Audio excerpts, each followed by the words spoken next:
ఇరాన్లో ఆందోళనలు ఆగడం లేదు. ఇరాన్ పైన మళ్ళీ వార్ ఫోకస్ పెట్టారు ట్రంప్. నేవీ ఫోర్స్ దించారు డొనాల్డ్ ట్రంప్.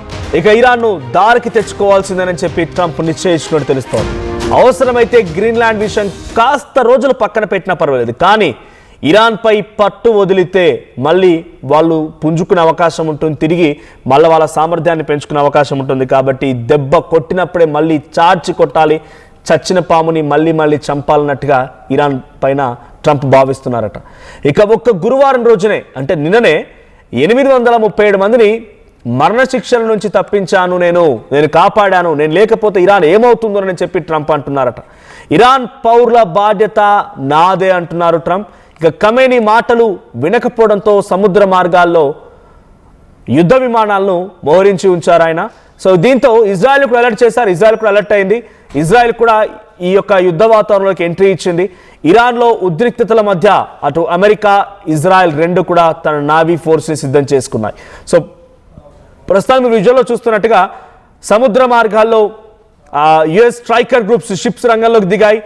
నిన్న ఇరాన్లో 837 మందిని మరణశిక్ష విధించబోయారంట. అంటే ఉద్రిక్తతలు కారణమైనటువంటి వారిని అంతర్యుద్ధంలో ఇంతటి స్థాయిలో ఇరాన్లో ఒక యుద్ధం జరగడానికి కారణమైనటువంటి వ్యక్తులు ఎవరైతే ఉన్నారో ఆ ఆందోళన చేపట్టిన వారిని, పలు రకాలుగా ఆర్మీ సైన్యంపై దాడి చేసిన వారిని, అక్కడి ప్రభుత్వాల్ని దించాలని రకంగా కుట్ర చేసిన వారందరినీ కూడా అదుపులోకి తీసుకున్నటువంటి అక్కడి సైన్యం 837 మందిని ఒకేసారి ఏకకాలంలో మరణశిక్ష విధించాలని చూసిందట. అయితే దాన్ని నేను అడ్డుకున్నాను, నేను లేకపోతే ఇరాన్ ఏమైపోతుందో ఆ పౌరులపైన నాకు చాలా సంపూర్ణమైనటువంటి బాధ్యత ఉంది, నేనే వారిని కాపాడుతానని ట్రంప్ మాట్లాడుతున్నారు. గ్రీన్లాండ్ విషయంలో ప్రస్తుతానికి దావోస్ వేదికగా యూరోపియన్ యూనియన్స్ అన్నీ కూడా అమెరికాకు వ్యతిరేకంగా మారాయి. ట్రంప్ నీ ఇష్టం వచ్చినట్టుగా వ్యవహరిస్తే కుదరదు, ప్రపంచ దేశాల్లో ఎవరికి వారికి స్వచ్ఛందమైనటువంటి ఒక దేశాల్లో వాళ్ళ సంస్కృతి సాంప్రదాయాల్లో వాళ్ళకి స్వతంత్రం ఉంది, నువ్వెవరు అక్కడికి వెళ్ళి వాళ్ళని కంట్రోల్ చేయడానికి, అది నాది అని చెప్పడానికి ఇష్టం వచ్చినట్టుగా నీ పైకి ఎక్కించుకోవడానికి అసలు నువ్వరన్నట్టుగా వాళ్ళంతా విభేదించారు. యూరోపియన్ యూనియన్స్ అన్నీ కలిసిపోయి అవసరమైతే అమెరికాపై యుద్ధం చేస్తామని ప్రకటించాయి. సో చాలా దేశాలు ఏకమవుతున్నాయి కాబట్టి ట్రంప్ ఒంటరివాడైపోయాడు, అక్కడ వెనక్కి తగ్గాడు. గ్రీన్లాండ్ రేపు కాకపోయినా మళ్ళీ తర్వాత అయినా అవకాశం, నా పక్క దేశమే కదా, యుఎస్ పక్కనే ఉంటుంది కదా ఆ టెరిటరీ, ఆ ఐలాండ్ యుఎస్ పక్కనే ఉంటుంది కాబట్టి ఎప్పుడైనా సరే చాలా ఈజీగా నేను క్యాప్చర్ చేయవచ్చు, కబ్జా పెట్టవచ్చు. కానీ ముందుగా నేను కంట్రోల్లోకి తీసుకోవాల్సింది ఇరాన్. అందుకే 2 రోజుల పాటు కొంత తగ్గినట్టుగా అనిపించినా కూడా మళ్ళీ ఇరాన్పై రెచ్చిపోవడం మొదలుపెట్టాడు. 2 రోజులు కాస్త తగ్గింది. నెతన్యాహు, ఇజ్రాయెల్ అధ్యక్షుడు నెతన్యాహు అటు రష్యా అధ్యక్షుడు పుతిన్తో ఫోన్ సంభాషణ పూర్తయిన తర్వాత నెతన్యాహు ఒక సలహా సూచన ఇచ్చారంట. ఇప్పుడు నువ్వు ఈ సమయంలో దాడి చేయాల్సి వస్తే డెఫినెట్గా రష్యా, చైనా కూడా రంగంలోకి దిగుతాయని చెప్తున్నాయి. నార్త్ కొరియా, కిమ్ కూడా వచ్చే అవకాశం ఉంది. ఈ దేశాలతో ఇప్పుడు ఎదుర్కోవడం చాలా కష్టం. అట్ ది సేమ్ టైం నువ్వు మళ్ళీ యుద్ధాలని చెప్పడం మూలంగా ప్రపంచవ్యాప్తంగా ఆందోళన కలిగించే విధంగా ఆందోళనకరమైన వాతావరణం నెలకొని ఉన్నాయి. ఇది ఒకటే కాదు, ఇన్ఫ్లేషన్ స్టార్ట్ అయింది, నీ డాలర్ విలువ కూడా పడిపోతోంది. నీ విషయం, నీ యొక్క ద్వంద్వ వైఖరి, నీ యొక్క అహంకార బుద్ధి ప్రపంచ దేశాలకు అర్థమైపోతోంది. కాస్త సైలెంట్గా ఉండబోయావా అని చెప్పి నేతన్యాహు ఇచ్చిన సలహా సూచన మేరకు ట్రంప్ కాస్త వెనక్కి తగ్గినట్టుగా అనిపించిన మళ్ళీ గ్రీన్లాండ్ చేజారిపోతోంది. ఒకేసారి రెండు చేజెక్కించుకోవాలనుకున్నారు ఆయన, ఇటువైపు ఇరాన్, అటువైపు గ్రీన్లాండ్. సో ఇరాన్ని చేజెక్కించుకునేటువంటి విషయంలో ఇప్పుడు కాకపోతే ఇంకొక అవకాశం వస్తుందో లేదో. అలీ ఖమేనీ కొంత ఇప్పుడు అక్కడ అంతర్యుద్ధం కొనసాగుతుంది కాబట్టి అక్కడ దేశ ప్రజలు మొత్తం కూడా ట్రంప్కి సహకరించే అవకాశం ఉంది. అలీ ఖమేనీని వెంటాడడంలో, అలీ ఖమేనీని అంతమొందించి ఇరాన్ని క్యాప్చర్ చేయడంలో చాలా ఈజీ అవుతుంది. అదే గ్రీన్లాండ్ విషయానికి వస్తే గ్రీన్లాండ్ విషయంలో ఎంత అగ్రెసివ్గా చేసినా, ఏకంగా గ్రీన్లాండ్ అనేది నా దేశంలో ఒక రాష్ట్రాన్ని ప్రకటించేసుకొని బిల్ పాస్ చేసినా, ఎన్ని రకాల వ్యాఖ్యలు చేసినా, యుద్ధ విమానాలని గ్రీన్లాండ్ మీదకి పంపించినా యూరోపియన్ యూనియన్స్ అన్ని ఏకమైపోయాయి. 1 కాదు 2 కాదు, ఏకంగా 10ల సంఖ్యలో దేశాలని ఏకమైపోయి గ్రీన్లాండ్ని క్యాప్చర్ చేయడానికి నువ్వెవరన్నట్టుగా క్వశ్చన్ చేస్తున్నాయి. దావోస్ని దీనికి వేదికగా చేసుకొని ట్రంప్ని ఏకిపారేస్తున్నాయి. కాబట్టి ట్రంప్ ఆ విషయంలో కొంత లేట్ అయినా పర్వాలేదు, బట్ ఏదో రోజున గ్రీన్లాండ్ క్యాప్చర్ చేయొచ్చు. కానీ ఇరాన్ మాత్రం వెంటనే చేయాలనుకున్నారు. సో ఇరాన్లో అంతర్యుద్ధానికి సంబంధించిన విషయం మీకు తెలిసిందే. ఇరాన్లో అంతర్యుద్ధం మొదలవడానికి ప్రధానమైనటువంటి కారణం ఆర్థిక మాంద్యం ఏర్పడడం, రియాల్స్ పడిపోవడం. $1 is equals to 14 lakhs of riyals, అంతటి స్థాయిలో విలువ పడిపోయింది. సో గతంలో 47 ఏళ్ల క్రితం డ్యూరింగ్ 1970s అప్పటి వరకు ఇరాన్లో పాశ్చాత్య ప్రభుత్వాలు ఉండేవి, శాల ప్రభుత్వాలు ఉండేవి. సో ఒంటరిగా అంటే ఒక మోనార్కిజం కనిపించేది.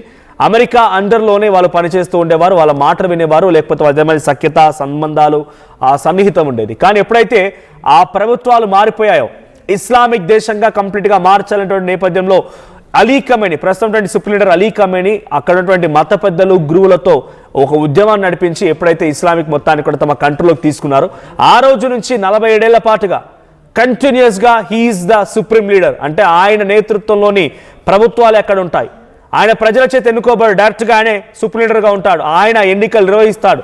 He's the election commission, he's the judge, he's the one and only supreme leader of the nation. ఆ రకంగా అలీ ఖమేనీ కొనసాగారు. అప్పటి వరకు సవ్యంగానే ఉంది. అక్కడ దేశస్తులు కూడా చాలా ఆయన మెచ్చుకునేవారు, ఒక దేవుడిగా చూస్తూ ఉండేవారు. ఇరాన్ ఇజ్రాయెల్ యుద్ధం సమయంలో కూడా ఇజ్రాయెల్ తమపై దాడి చేస్తుంటే ఇరాన్ అంతా ఏకమైపోయింది, అలీ ఖమేనీకి సహకరించింది. కానీ ఆ యుద్ధం తర్వాతే పరిణామాలు మొత్తం మారిపోయాయి. అక్కడ దేశంలో ఆర్థిక మాంద్యం ఏర్పడింది, ఇన్ఫ్లేషన్ స్టార్ట్ అయింది. ప్రతిదీ కూడా ప్రజల నుంచే సొత్తు చేసుకోవాలనే ప్రయత్నం ప్రభుత్వాలు చేస్తూ ఉన్నాయి. రాజకీయ విభేదాలు మొదలైపోయాయి. ఇక ఇలా ఉంటే మనం ఇక్కడే ఉండిపోతాం, ప్రపంచ దేశాలని ముందుకు పరిగెడుతున్నాయి, మనం ఇంకా ఒక 25 ఏళ్ళు వెనకబడే ఉన్నాం, టెక్నాలజీ లేదు, చదువులు లేవు, ఇంకా మనం మతం దేశం ఇలాంటి ఆలోచనతోనే వెళ్తూ ఉన్నాం అనేటువంటి కోణంలో అక్కడి దేశస్తులంతా కూడా ఆర్థిక మాంద్యాన్ని, తొక్కిపెట్టడాన్ని, సప్రెషన్ని తట్టుకోలేకపోయారు. యుద్ధం మొదలైంది, అంతర్యుద్ధం మొదలైంది. ఒకరి తర్వాత ఒకరు ఇరాన్ నగరమైనటువంటి ఇరాన్ రాజధాని టెహరాన్లో ఒక భారీ అంతర్యుద్ధాన్ని తెరలేపారు. భారీగా రోడ్లపైకి చేరుకున్నారు, రాళ్ళు రివారు, సైన్యాన్ని తిప్పికొట్టారు. ఒక భారీ యుద్ధాన్ని తెరలేపింది. ఇదంతా ఒకే ఎత్తు అయితే ఆ తర్వాత డొనాల్డ్ ట్రంప్ కొంత దీన్ని అవకాశంగా మార్చుకొని ఆయన సహకారంతో రెజా పహ్లవి ప్రస్తుతం ఉన్నటువంటి నెక్స్ట్ ఆ కుర్చీని అధిరోహించాలన్నటువంటి ఆశతోటువంటి వ్యక్తితో ఇక ప్రొవొకేటెడ్ ఉద్యమాలకు తెరలేపాడు. అంటే అమెరికా ప్రొవొకేటెడ్, వాళ్ళు జెన్యున్గా ఉద్యమాలను స్టార్ట్ చేసిన నేపథ్యం అంతవరకు సవ్యంగానే ఉంది. కానీ ఎప్పుడైతే ప్రొవొకేటెడ్ ఉద్యమాలుగా మారిపోయాయో, ఇప్పటివరకు ఇరాన్లో 5,000 మందిని అరెస్ట్ చేస్తే 24,000 మందిని జైలు శిక్ష విధిస్తే 5,000 మందిని ఎన్కౌంటర్లో హతమార్చారు. 5,000 మంది చనిపోతే 24,000 మంది జైలు జీవితం గడుపుతూ ఉన్నారు. సో వాళ్ళందరూ కూడా అమెరికా ప్రోద్బలంతో చేసిన వాళ్ళే. 2 రోజుల క్రితం నేను చెప్పినట్టుగా 4-5 రోజుల క్రితం నేతన్యాహు అమెరికా అధ్యక్షుడు డొనాల్డ్ ట్రంప్తో ఫోన్ మాట్లాడిన తర్వాత ఇక మీరు ఎక్కడైనా పోండి, మీ పని మీరు చేసుకోండి, మీ అంతర్యుద్ధాన్ని ఆపుకోండి, నేను మాత్రం ఇన్వాల్వ్ అన్నట్టుగా ట్రంప్ సైలెంట్ అయిపోయారు. కానీ అంతలోనే గ్రీన్లాండ్ వ్యతిరేకంగా మారిందో లేదో మళ్ళీ ఇరాన్పై టార్గెట్ చేస్తూ ఇరాన్లో ఉన్న ప్రజలకు నేనుంటా, ఇరాన్లో అంటే ఆయన అవసరాలకు అనుగుణంగా ఆ రోజున ప్రజలంతా కూడా ట్రంప్ మమ్మల్ని మోసం చేశాడా, మమ్మల్ని రెచ్చగొట్టి వదిలేశాడని భావించిన ఆ ఇరానియన్ ఉద్యమకారులు, ఉద్యమం చేసినటువంటి ఇరానియన్ ప్రజలంతా కూడా ట్రంప్ను వ్యతిరేకించారు. మళ్ళీ ఆయన అవసరాలు వచ్చాయి. గ్రీన్లాండ్ చేజారిపోతోంది, ఏదో ఒకటి, గ్రీన్లాండా ఇరానా, గ్రీన్లాండ్ చేజారిపోతోంది, గ్రీన్లాండ్లో కొంత సిచ్యువేషన్ ఎక్స్ట్రీమ్గా ఉంది కాబట్టి ఇరాన్ని వాళ్ళు టార్గెట్ చేయాలి. అందుకే నిన్న మళ్ళీ యుద్ధ విమానాలను పంపించడం, సముద్ర జలాల్లో యుద్ధ నౌకల్ని పంపించి యుద్ధ విన్యాసాలు చేయించడం, ఇజ్రాయెల్ని కూడా అలర్ట్ చేయడం, వాళ్ళకు ఉన్నటువంటి ఎయిర్ బేసెస్ని యాక్టివేట్ చేయడం, ఇవన్నీ కూడా జరుగుతూ ఉన్నాయి. నిన్న ఒక్కరోజే సుమారుగా 1000 మందిని ఉరిశిక్ష విధించబోతున్నటువంటి ఇరాన్ ప్రభుత్వాన్ని ఆయన ఆపానని చెప్పుకుంటున్నాడు. 8 దేశాలని యుద్ధాలని ఆపానని నేను నాకు శాంతి బహుమతి కావాలని పదే శాంతి బోధకపు మాటలు మాట్లాడేటువంటి ఈ వ్యక్తి ఇరాన్పై యుద్ధం మీద చేస్తున్నాడు. అంతర్యుద్ధం కదా, వాళ్ళ దేశంలో ఉన్నటువంటి యుద్ధాన్ని వాళ్ళు కంట్రోల్ చేసుకుంటారు. Who are you to judge? అసలు ఇది ఆ కాంటినెంట్ కాదు, ఆ దేశము కాదు, పక్క దేశము కాదు, పొరుగు దేశము కాదు, ఎక్కడి నుంచో వచ్చి నువ్వే కంట్రోల్ చేయాలా ఇరాన్లో జరిగే అంతర్యుద్ధాన్ని కూడా. ఇరాన్లో సైన్యం లేదు, ఇరాన్లో ప్రభుత్వాలు లేవు, ఇరాన్లో సామాన్య జనం లేదు, ఇరాన్లో వీటిని విభేదించే వాళ్ళు లేరా? అక్కడి నుంచి వచ్చి ఏదో ఒక టాక్టికల్ గేమ్స్ని ప్లే చేసి ఇక్కడే ఆయన ఇటువంటి కుట్రలు పన్నాలనే రకంగా ఆలోచన చేస్తూ ఇరాన్పై మళ్ళీ యుద్ధానికి తెరలేపుతున్నాడు. ఒకసారి నిన్న సముద్ర జలాల్లో వచ్చినటువంటి ఆ యుద్ధ విమానాలకు సంబంధించి యుద్ధ నౌకలు, వాటిపైనటువంటి ఎయిర్ క్రాఫ్ట్లు మనం చూస్తున్నాం. సో అక్కడ బ్లూ కలర్లో కింద మీకు కనిపించేవన్నీ కూడా అవి యుద్ధ విమానాలు అండ్ యుద్ధ నౌకలే. నేవీ ఫోర్స్ సిద్ధం చేసింది, ఇజ్రాయెల్ కూడా యాక్టివేట్ అయింది. ఇజ్రాయెల్, అమెరికా నేవీ ఫోర్స్ అన్ని కూడా ఇప్పుడు టువర్డ్స్ ఇరాన్ వైపుగా మరలుతూ ఉన్నాయి. అంటే అరేబియన్ సముద్రం మీదుగానే ఇరాన్ వైపు దాడి చేయాలి, లేదా డైరెక్ట్గా ఇజ్రాయెల్ నుంచి దాడి చేయాలన్న ఆలోచనతో ఉన్నా కూడా చాలా డెఫినెట్గా ఒక బిగ్గెస్ట్ సిచ్యువేషన్కి, అంటే ప్రిసైజ్ టార్గెట్స్, మిసైల్స్ని ప్రయోగించి దాడి చేయాల్సి వస్తుంది. అన్నిటినీ సిద్ధం చేసింది అమెరికా. ఇరాన్ వినిపోయి తమ మాట విని తమ కంట్రోల్లోకి వచ్చిందా సరాసరి, లేదనంటే దాడి చేస్తామన్నట్టుగా ట్రంప్ మళ్ళీ హెచ్చరిస్తున్నారు.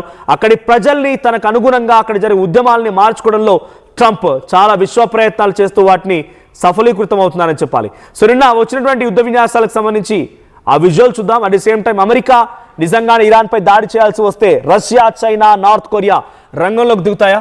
చూడాలి మరి ఏం జరుగుద్దో.